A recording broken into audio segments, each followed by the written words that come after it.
है सहाई हमनी पे छठी माई। झुलझुल सोटी नाही ढेर भइले यार घर के बेर सैया होखी है सहाई हमनी पे छठी माई। देवरों के माथे असो चढ़ जाई मौरा गोड़ लागल जाई जी चढ़ा के अपुरी चौका दौड़ा लेके चली रौरा दौड़ा लेके चली रौरा दौड़ा लेके चली रौरा सैया लेके चली रौरा।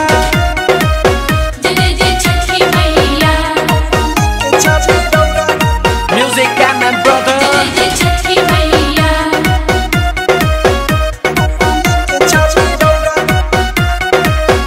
राइटर पीही की विशाल प्यारी पेन्ही धाता काल देवर प्रेमियों देश देखी भइल भारे रेस। ए जी सुनी ना राइटर पीही की विशाल प्यारी पेन्ही धाता काल देवर प्रेमियों देश देखी भइल भारे रेस। अनुराग केस जैसे बनी जानी बौरा हाली हाली धोती सैया रही हमें बौरा दौड़ा लेके चली रौरा दौड़ा लेके चली रौरा दौड़ा लेके चली रौरा सैया लेके चली रौरा।